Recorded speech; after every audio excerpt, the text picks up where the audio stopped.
I'd be home by 9. Hell, I tell her that most of the time. Whoa, baby, don't know, won't hurt her too much. Whoa, I'll tell her where, but I won't say what. Oh, now I'm dancing. Oh, I'm dancing. I'm dancing with the devil. Welcome back to the Otter Creek in Rio Grande. And we're picking up pretty much right where we left off on the last video concerning this Maroon Creek Bridge. And where I'm at right now is just trying to finalize what I think the spacing should be. And I'm struggling with it a little bit. So I kind of feel like the distance between this riverbank and that riverbank kind of has to be what it is. I don't want to put a pier in the middle of the river. Now, I do think that they absolutely would have done that given the circumstances, but I think my riverbank is defined well enough that they probably wouldn't have needed to. The only problem is that if this is my ruling space, then I can't use that same space to cover the gap in between these two where the tracks are. And I'm probably just obsessing over something that doesn't need to be obsessed about. I'm one of those people that once I get something in my mind, I have a hard time letting go of it, and I want equidistant spacing. And if I use the spacing between those two bends, then that pushes this one further back this way, and I've got two more bents that I wanted to put in. Long story short, I just need to procrastinate a little more and walk away from this, maybe for a day and think about it a little bit more. So that's what I'm going to do is do nothing.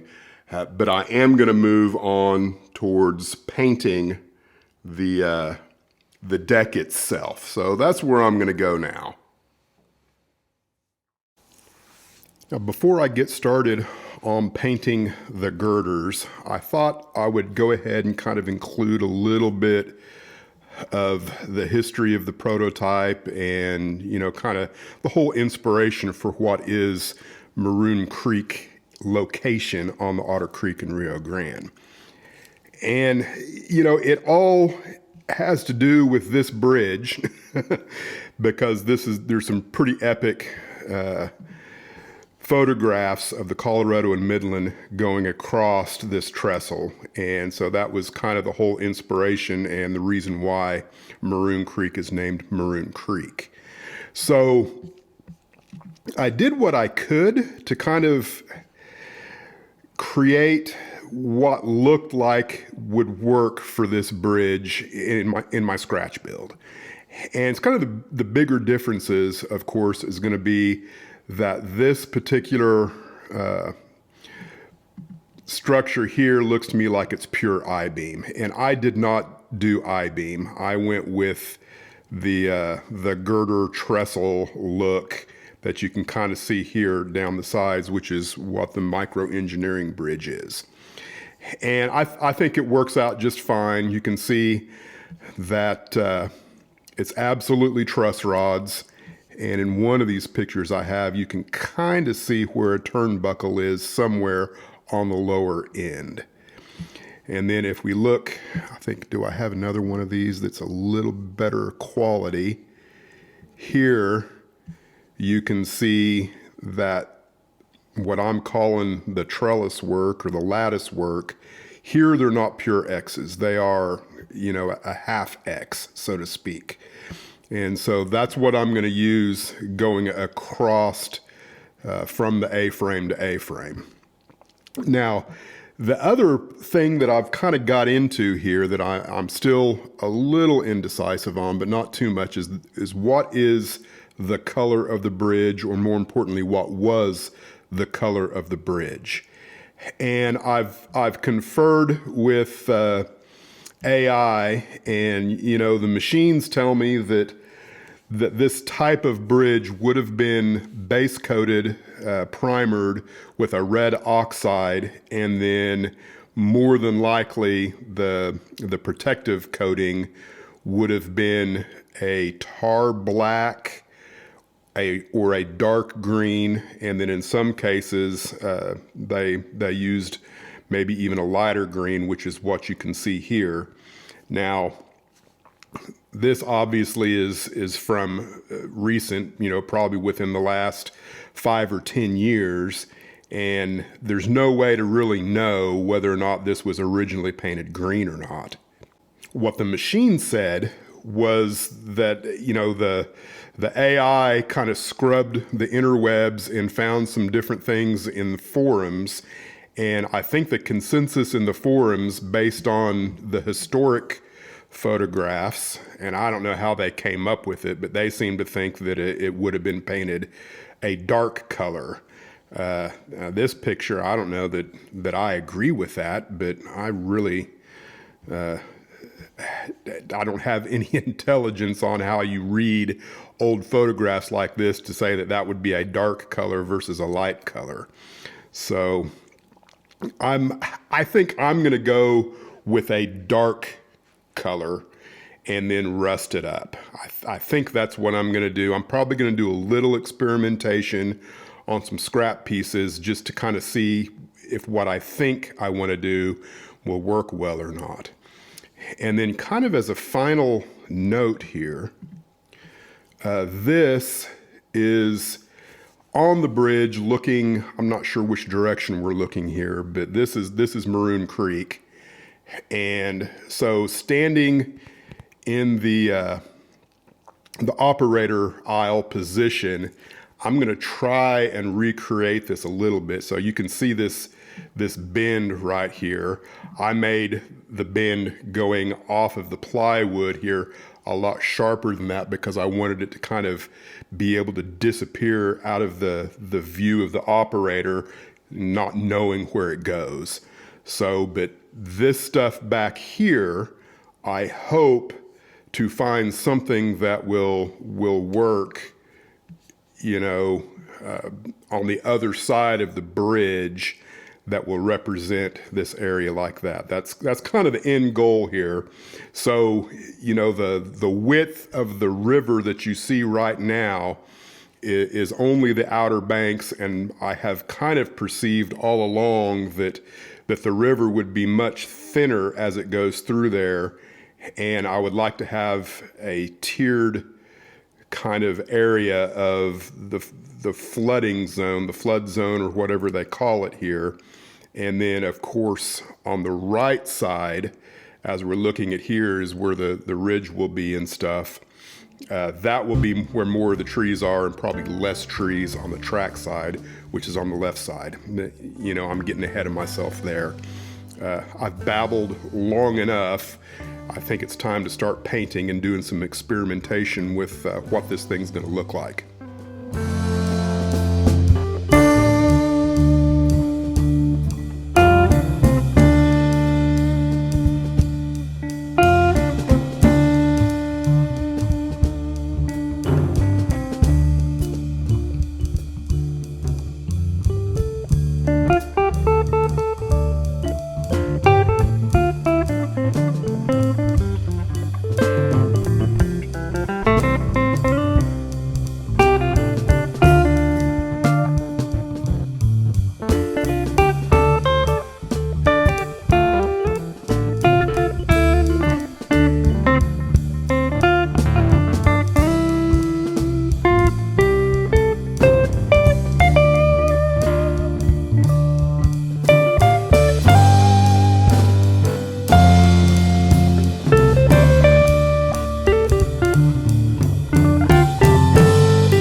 the initial test results are in, and I had less than desirable results, and that's because I didn't varnish the color that I wanted directly underneath the chipping fluid. So lesson learned there. I knew I should have done that, but just completely forgot. But what I did kind of figure out is I like the darker color versus this lighter rust color. I think this is going to work. That's kind of the only area that halfway turned out like I wanted. There's the air compressor. It's just a matter of kind of figuring out what this should look like on the finished piece, but I have a direction to move to, so that's what I'm going to get started doing. It's probably going to take the rest of the day and maybe even tomorrow. We'll just have to see.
This is the last girder that I have to work with, and so what I've done is clear coated it and then went on with AK's Worn Effects, the chipping fluid, and now I'm going to try and remove the paint along the bottom.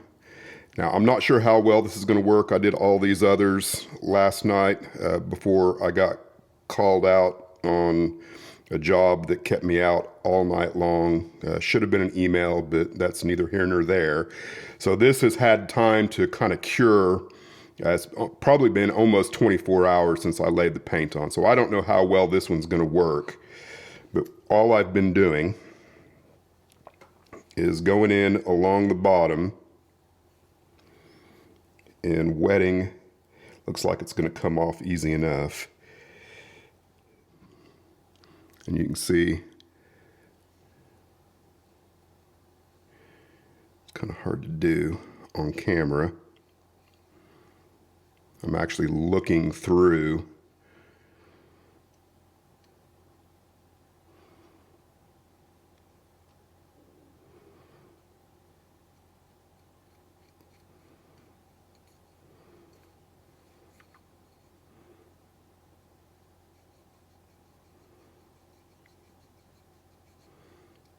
I find that less water is probably the best thing on something this small, which I don't have a lot of experience working with chipping fluid. I think it probably works a lot better on larger areas.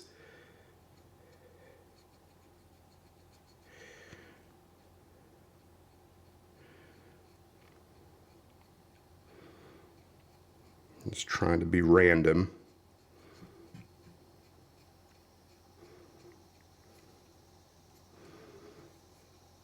Looking at, pictures of bridges of a similar nature, there's a lot of variety of color on the bridges. Kind of one of the things that I noticed is there tends to be a lot more kind of white. I don't know. And I don't think it's because it was ever painted white.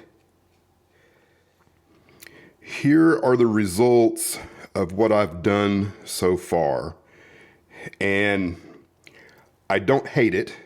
The problem is that when you get 4 feet away from this, it's all a dark black color. So kind of all of my efforts are somewhat wasted, at least as an operator views this. Now, when you come in the door, you can be as close as you want to be to this bridge, because you can probably get 6 or 8 inches away from the left-hand side of it very easily. So you could see this as you come through the door. The thing is, I'm just not entirely sure that this is what I want. And I would like to be able to see the detail, from the operator's perspective. So I'm thinking I need to go back with a lighter color. Now, as far as the process goes, I started with a black green, kind of a 50-50, I think Tamiya black green and pure black mixed together. So the black that you see on here is not black, it's actually black green. And then this is a mix of my own green, which there's a whole story there. I wanted a different color closer to this kind of steel gray, and I tried to move it pigment-wise, and I knocked over my white paint. Paint went to the floor, I caught it, the whole thing was upside down in my hand. So I dumped an entire bottle of Tamiya white all over my hand and my leg. Luckily, most of it got caught on my hand and the leg. Good thing I drank that already. Clearly, I'm a klutz. So the carpet didn't get a lot of white paint on it, but the whole reason that this is green is because I was so frustrated at the fact that I could not get the color to change because I was virtually out of white paint. I ended up going with a green, which I think prototypically may have been accurate anyway. So now the question, of course, is going back over this with another color. I think I'm going to go ahead and go with some kind of steel color. Even if it might not have been prototypical, I want to be able to see something other than a black shadow from the operator's perspective. So it's just a matter now, do I seal this, airbrush it, and then put on the chipping effects and wipe it back like I did this, or do I sponge it on? That's kind of where I'm at right now, because I think that I can get a pretty good effect just by sponging on the silver on top of the green, and then I will get a nice mottled effect as if it's originally was painted green, in the 1880s. Now it's the 1930s. They have painted it at least one other time since the original time they painted, and so I think I could get away with that. It's just a matter of not knowing what it looks like until I give it a shot. So that's where I'm at the moment. I've talked too long. I'm gonna do something now.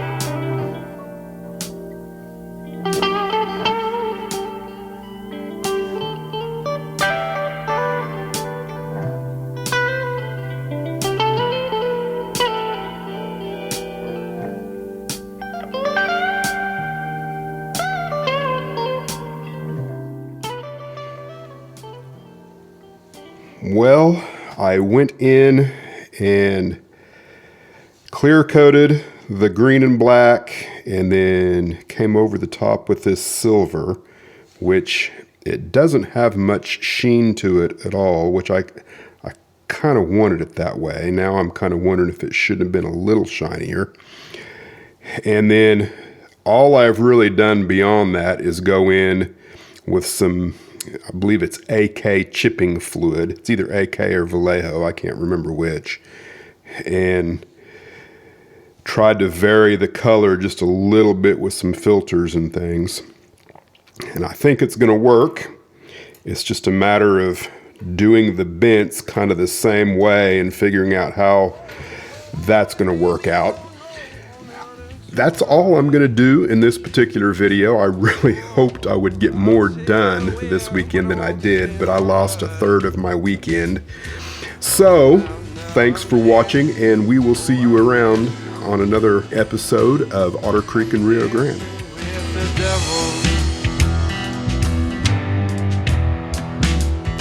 Oh, now I'm dancing, oh, I'm